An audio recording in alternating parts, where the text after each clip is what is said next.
Okay, welcome back. Starting another video series here. This is going to be the Last Chance for Victory series. This is about the fifth time I've recorded the first turn, or part of the first turn, because every time I do it, I have an interruption, phone call. Like my son called, he's in the Marines, so I take his call for sure. The dog wigs out because somebody comes to the door, and then it's, chaos central. All that good stuff. I did the whole first turn, and the audio was all like with reverb, and I have no idea why that was like that, but I've gotten that fixed. And versus posting the crummy reverb one up, I'm just going to start over. So I'm going to just go through the turn. What I'm doing is it's kind of a solo play. So I'm going to play it. But I have two other gamers that are going to be giving me orders. One is Robert E. Lee and one is Meade, or whoever the commanders are in the field. Like Reynolds in the beginning can be a commander. He can give orders and stuff. So whoever's the Union guy will be giving me orders through Reynolds as well. So I'm going to go fix this here so it's on the right turn record track. So I'm just going to, now the beginning is a little bit scripted.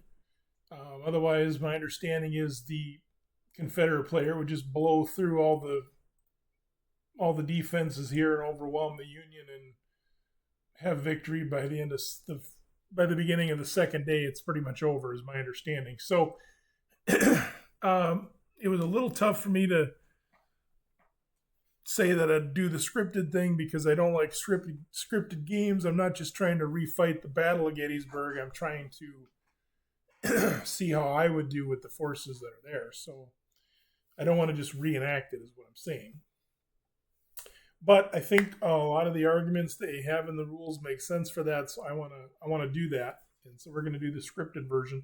So we are playing the longest scenario, which starts a little bit earlier. You can start out with everybody ready to brawl it out here with Archer, with Heath's division all up and ready to go. But we're going to play the longer one just because that's what I like to do, right? So let's see. I'm going to change this just because I don't know why they'd be facing to the northeast because they're coming down the road column. So some of the other ones I've done, I've read all the orders and everything, but I'm not going to do that now because that takes about 20 to 30 minutes. So I am going to just read the rules that matter. I'm sorry, not the rules, the orders. And I need reinforcement chart. Okay, so I got these. So we're going to start out. I'll go through everything nice and slow. If you veteran players are playing this and see anything I do wrong, please speak up. I'd like to make sure if there's any rules I'm doing wrong. I've only played the Dogs of War scenario, so I'm super excited to get going on the Gettysburg one. So we'll get started. These three regiments out here are representing kind of the skirmishers that are pushing back the cavalry vignettes that were out here to kind of feel for each other and find each other because we have this great general's eye view here, bird's eye view. These are not technically skirmish units, but they're just representing where the skirmishers were. The Confederates, Archer has to get his brigade up on her ridge right here, and Davis has to get on her ridge, and then they can switch to another form of orders called recon and force, which will allow them to start attacking, but they can't move east of this ridge this road until they do that. Pegram is supposed to come to this spot right here, I believe. Just want to make sure. 1918, yep. So that's where he sets up his HQ, is right here. Then my understanding is that HQ would bolt down when he does that. He doesn't have to stay with it, but if he's going to get any orders, that's where the HQ is. So, and then the Confederates will start coming down this road with reinforcements. So let me grab the reinforcement track. There are no Union reinforcements on this turn, but there is some Confederates. So we do have Heath grab these artillery. So we have Brander A and B coming down the road. And then we have Heath. And we have the rest of Archer's brigade, minus the 2 that are already on there. That will start coming down the road. Oops. So what do I grab? I grab the 1st Tennessee. I got to grab the 7th Tennessee and the 14th Tennessee. Okay. And then let's flip these dudes because they're all going to be in column and stuff, and he doesn't have to be in column. Okay, so we'll grab the charts. We'll go through sequence of play and everything and take our dandy time because we don't want to miss anything. And this is only my 2nd game, so I'm going to go nice and slow. Hopefully it's not too slow for you. Again, want to support the channel, please feel free to click down in any of the links I put in there on Amazon. If you buy anything on Amazon, the channel gets a little fee out of that. It doesn't cost you anything extra, and it doesn't have to be a game or whatever I'm linked to. It can be anything. Please subscribe to the channel. And then again, I love comments. Just be nice about it. You know, if I did something wrong or whatever, if you'd like me to change something, please give me constructive criticism. I'm open to that, as long as you're nice about it. And I just want to pass along. I do these videos because I love the hobby, and I'm hoping it'll help the hobby grow, and maybe it can help other guys trying to figure stuff out. And that's that. And I'm just kind of a game nerd, I guess. Okay, so command phase. It's 8:30 a.m. We don't have orders, attack, recovery, or fluke stoppage, and the reason is there's no fluke stoppage in any scenario in the first 8 turns. So the first 2 hours, I think that would be, but this one, it even has more. Like there's no fluke stoppage, I don't even think, during the recon and force. So, but we'll worry about that when we get to it. But I know in the beginning there's none. The orders have already been given. None of these guys can give orders. I think the first orders the rebels can give is when Lee gets on the board around noon. I could be wrong on that. I'll be reading. I'm only going to do the first turn here tonight. Then I want to go back and double check the notes for first day rules, make sure anything coming up I don't miss. I'm going to take my time with the scripted stuff because I don't want to miss any of the important special rules for this. So then we go right to the activity phase. We got movement and combat. Okay, so I think I'm going to start out with moving this artillery. Okay, so he's going to go 1, 2, 3,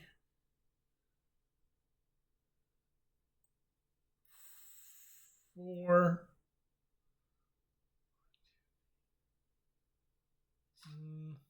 Now he'd technically be facing this way, but and he could move to here and easily unlimber and change facing. So he's going to move to there.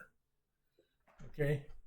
And then Pegram, his HQ has to stop here and bolt down. So I'm just going to move him. It's going to be like 1.5 movement points, and then he's going to be done. And then as the leader, he'll just move with them for now, because these guys will be within range, because artillery have to stay within 4 of their battalion, artillery battalion. Now, you don't have to do all of one brigade like in some series. You can move whatever unit you want, but once you stop moving a stack, you can't move another stack and then come back and move this stack, right? But once I start moving another one, these guys are now done.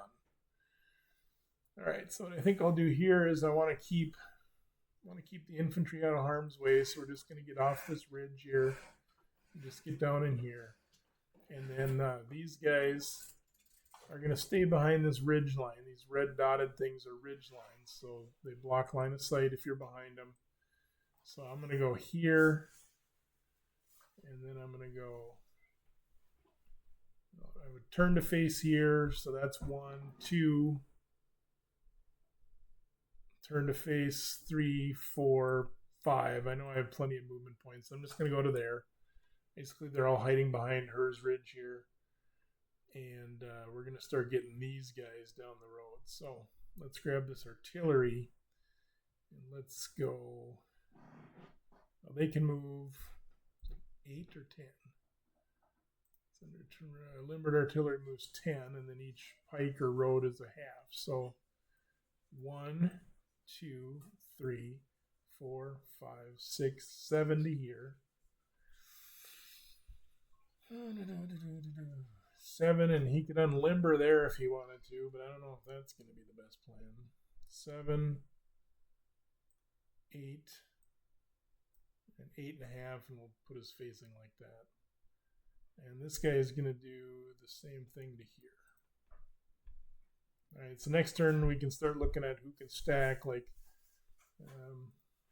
should zoom in a little bit more, but here we got Mary A, and this is Mary B, I think. Yep. And then this is Zimmerman, who's a 3-gun battery. So this is a 4-gun battery, 3-gun battery. All right, so we'll get them ready for next turn. Now let's go grab these guys up here. Now these batteries, if they're coming in, this would be 1 to get to here. But you cannot stack when you're in road column. And that they're moving in limbered or road column here. So I'm just going to put these guys together. So that's 1, 2, 3, 4, 5, 6, 7, 8, 9, 10. And then I'm just going to face them properly. Oops, kind of went the wrong way, but whatever. So that shows they're going down the road and where they're facing. I had this thing where everything, if it can be lined up as good as possible, I don't care if it's facing this way or not, but I want the stuff lined up right. Okay, so, and when you're a gun, unless there's more than 4 guns, you can have 4 guns in each hex when you're limbered. Infantry is 3 strength points. Oh, and Heath would come out. So that was 10, 11, 12. We would bring Heath out with the guns, the first gun, and he could keep going. I'm going to figure out which one goes the other way. And then that's where Heath would end up, so he's just a little closer for now. That's not a big deal. It's not going to matter. So let's go grab the 1st Tennessee. All right, now these guys came out, so he would have cost 2, so he's going to cost 3 to go there. 4, 5, 6, 7, 8. So it was 1, 2, 3. This guy would be a 4 to get there because they're all in a big long line off the map. 4, 5, 6, 7, 8. And then this guy is going to end up doing the same thing, and here's why this matters. Let's see if I get this right. Yeah, there we go. That's right. Okay. So these guys, they have 6 strength points, so they need another road column thing for right here.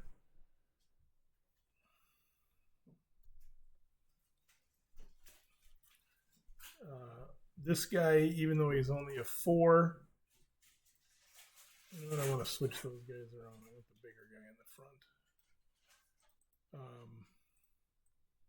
Same thing with him. He's a 5, so the remaining 2 go there.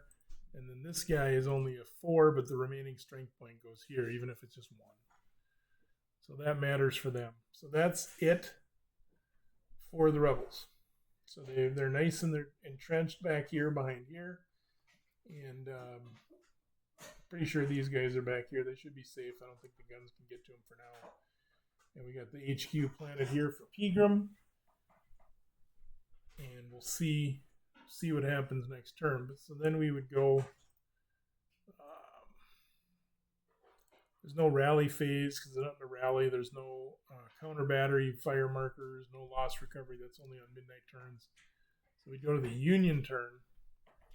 And I will tell you the Union's orders this turn are, that's the reinforcements, which there is none, and there's also no roll for the Union for Iron Brigade to release on this turn. So it's basically Cutler's Brigade will be moving. Union orders, and I'm only going to read the ones that matter. 1st Cavalry is to delay the enemy approaching as long as possible until the 1st Corps Infantry arrives while controlling its losses. The 1st Cavalry's defense area includes all areas east of Willoughby Run, which is right here.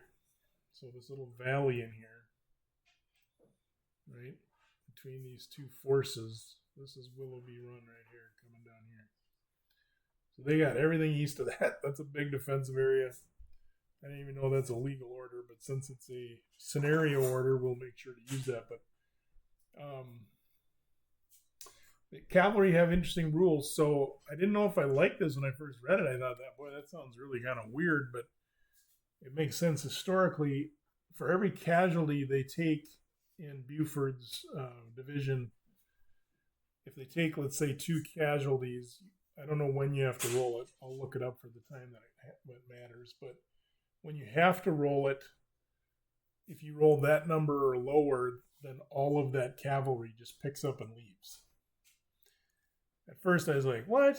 I'm so used to all the Gettysburg games I play where you can like go toe-to-toe with the cavalry. Historically, there was like under 150 casualties, I think. So that's like 3 strength points worth. And they were done for the day, you know. So that's what they're simulating, and that's fine. I want to play this the way they suggest it. I usually don't like scripted stuff too much like that, but I think the system's really cool, and I want to give it a fair shake. And I think that's really some good balancing stuff, right? So that it balances. So basically, you got to be careful now. There's different casualties. There's fire casualties. There's opening volley, which is a defensive fire thing. And then there's morale casualties. The morale casualties do not apply. So the only ones they got to worry about is if they get fired on or they get defensive fire on them, which you shouldn't be putting them in a position to get defensive fire, would be my understanding is what you want to avoid. So we go back here for the north. They don't have any reinforcements coming on. We don't have to worry about the command phase. Remember, the first 8 turns, there's no fluke stoppages. Then there's even special rules on the opening of Gettysburg where there isn't. So we don't have to worry about any command stuff. We already know our orders for the first cav. Caliph's battery can be posted by Reynolds, Buford, Gamble, and Caliph. And if you know anything about the rules, posted means you can post them outside of command range of their commander. And as long as they're just firing there and stuff, they can stay there. They don't have penalties for being out of command. Let's see. Reynolds is an acting army commander. He cannot issue orders until the OOA releases him. I don't remember exactly when that is, but I know it's at least 9:30, so I won't worry about it for now.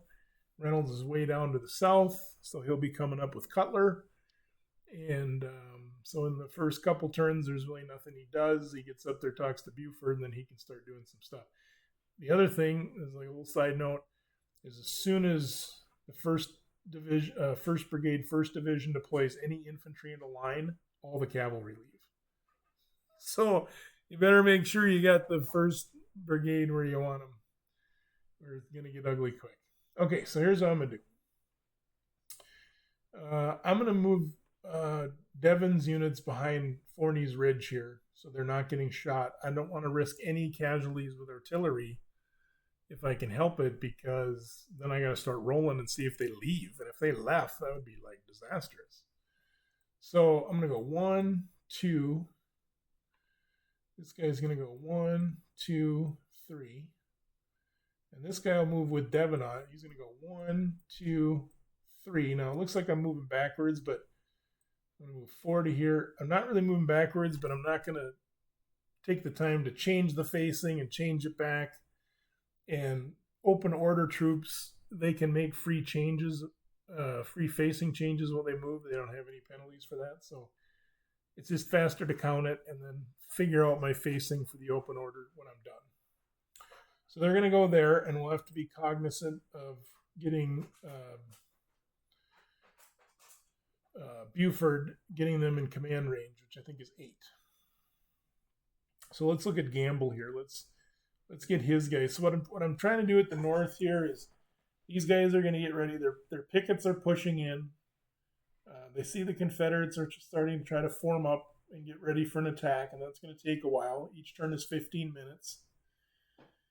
So we're going to put ourselves in a position where we can react depending on where the Confederates attack, because we can defend any of this area east of Willoughby Run, which is a really big area, by the way. Like I said, I don't even know if I'd let my guys give me that order. Like when the 2 guys playing this are going to give me orders, and then I'm going to act out the orders, I told them they need to be really specific on their orders.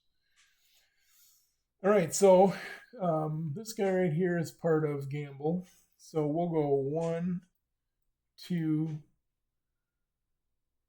3, 4. Now I couldn't go up here because then I'm considered whatever the largest or the highest terrain feature in a hex is. That's where you're considered to be at. So I would have been on this, and then that'd be the same height as this ridge. So then next turn, these guys can start peppering me. So this is a little ridge here, and then there's the West McPherson's ridge, a little ridge along here that we can utilize to hide behind. So that's what I'm going to do there. So then we'll bring up the next unit here. 1, 2, 3.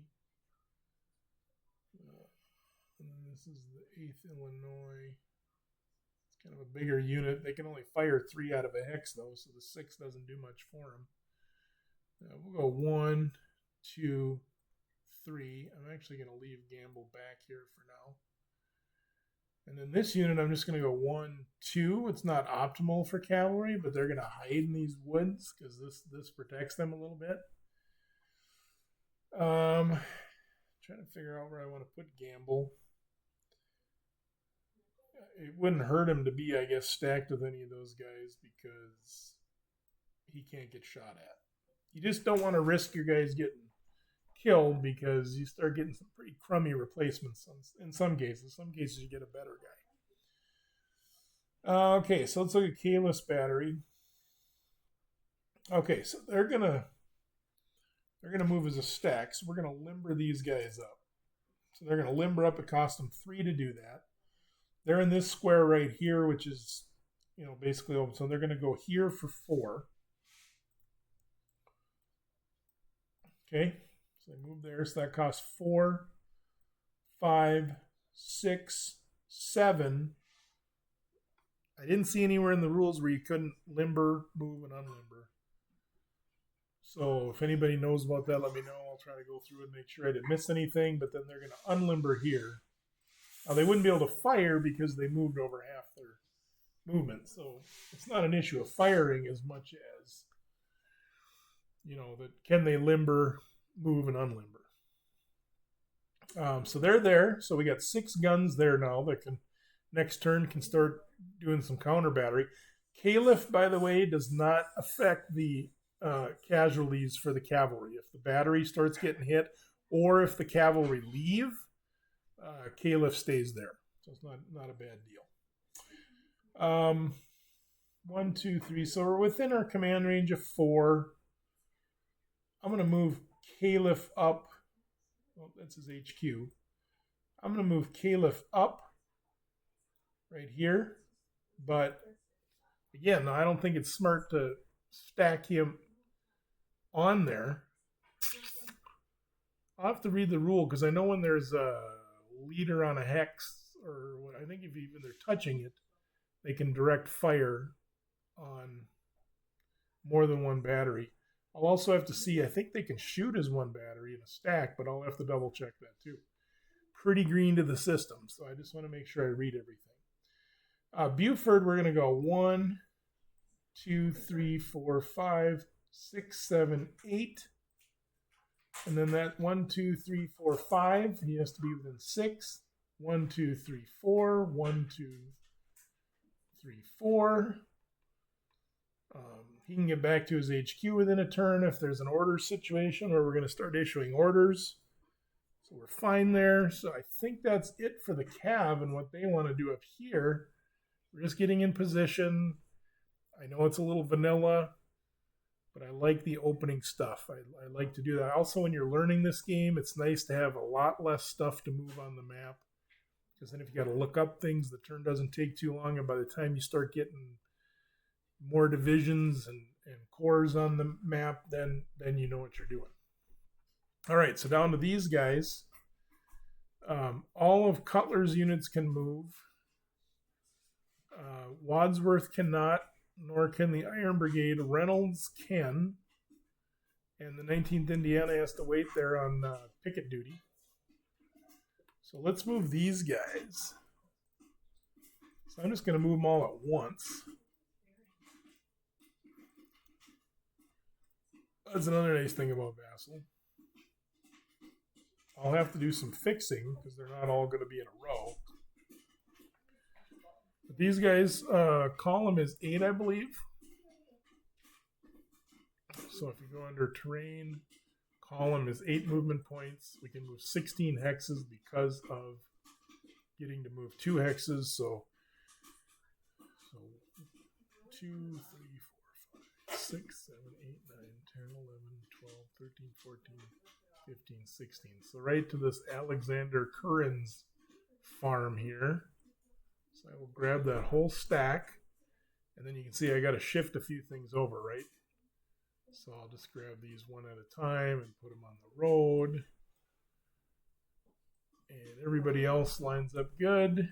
So Cutler is moving up the road. And then we want to grab Reynolds, who can move 24 basically. So 1, 2, 3, 4, 5, 6, 7, 8, 9, 10. So he moves just past there for half his movement. And 1, 2, 3, 4, 5, 6, 7, 8, 9, 10, 11, 12. He's on the end of that column there. So he is moving his way up through the column as they're hearing maybe some little cracks of infantry fire. Maybe 1 or 2 guns is sounded off. We're not sure, but that's where we're at. I think the next turn the Iron Brigade starts rolling to see if they release. So they have a variable release time. They're busy having coffee. So not quite urgent yet, but so here's where we end. I think I'll just go with that. That's only 26 minutes, but I want to take it slow. If I do another turn, I do have a way to put videos together, editing them, splicing them, and all that stuff. So if I do another one and it's only 20-something minutes, I might just combine them, do like turn 1 and 2, stuff like that.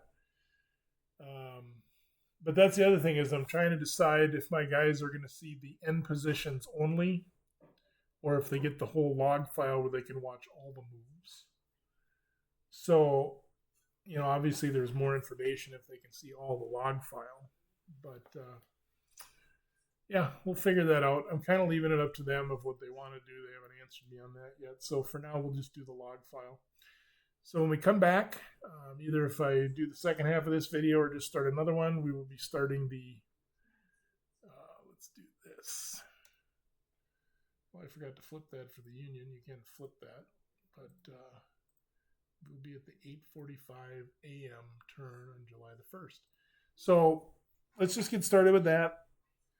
And we'll just kind of work our way into this. If anyone that plays this regularly, if I'm doing any little details wrong, please let me know. Just be cool about it. Because I want to learn the system, learn the game. And also, I pretty much just do this for fun. But hopefully it helps the hobby grow and people can see games they like and see what they play like. And maybe you can help with any questions. So, if I'm doing something wrong, let me know so we can teach people right. Okay. That's it. Thanks for joining me, and I'll see you in a little bit for the next turn.